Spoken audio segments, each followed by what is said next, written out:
میں مہدی ہوں، میں خاتم الاوصیاء ہوں، میں قائم آل محمد ہوں، میں بقیت اللہ ہوں، میں ہی حق کا وارث ہوں اور حق میرا ہے۔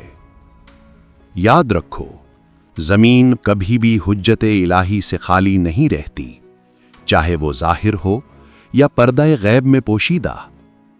میں زمین والوں کے لیے امان ہوں، جیسے ستارے اہل آسمان کے لیے باعث امان ہوتے ہیں۔ اور جب میں آؤں گا تو اس زمین کو عدل و انصاف سے یوں بھر دوں گا جیسے یہ ظلم و جور سے بھر چکی ہوگی۔ اللہ ایک ہے، میرے نانا اس کے رسول ہیں اور میرے بابا علی علیہ السلام مومنوں کے امیر ہیں، اور میرے لیے رسول صلی اللہ علیہ وآلہ وسلم کی بیٹی فاطمہ زہرا سلام اللہ علیہا بہترین نمونہ عمل ہیں۔ ہماری مرضی خدا کی مرضی ہے اور خدا کی منشا ہماری منشا۔ جب میں آؤں گا تو میرے ہاتھ میں میرے دادا علی علیہ السلام کی ذوالفقار ہوگی، حق کی تلوار، عدل کی تلوار۔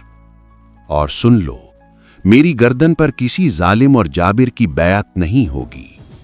میرے وجود کی برکت سے اللہ میرے گھر والوں اور میرے شیعوں سے بلائیں دور کر دے گا۔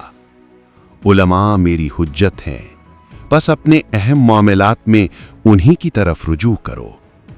بے شک اللہ ہمارے ساتھ ہے تو ہمیں کسی اور کی حاجت نہیں، اور جب حق ہمارے ساتھ ہو تو چھوڑ جانے والے ہمیں تنہا نہیں کر سکتے۔ شیطان کو ذلیل کرنا چاہتے ہو تو نماز پڑھو، کیونکہ نماز شیطان کی ناک خاک میں ملا دیتی ہے۔ اور یاد رکھو، کسی کے مال میں بغیر اجازت تصرف کرنا جائز نہیں، تو ہمارے حق میں خیانت کیسے جائز ہو سکتی ہے؟ جو ہم پر ظلم کرے گا وہ اللہ کی لعنت کا مستحق ہوگا، کیونکہ ظالموں پر اللہ کی لعنت ہے۔ لیکن میرا ظہور صرف اللہ کے حکم سے ہوگا، اس وقت جب دل سخت ہو جائیں گے اور زمین ظلم سے بھر جائے گی۔ جو میرا انکار کرے گا وہ مجھ سے نہیں، اور اس کا انجام نوح کے بیٹے جیسا ہوگا۔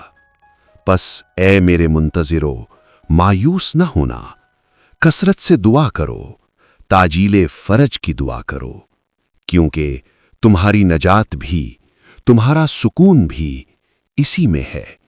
اور یاد رکھو، میں آؤں گا، ضرور آؤں گا۔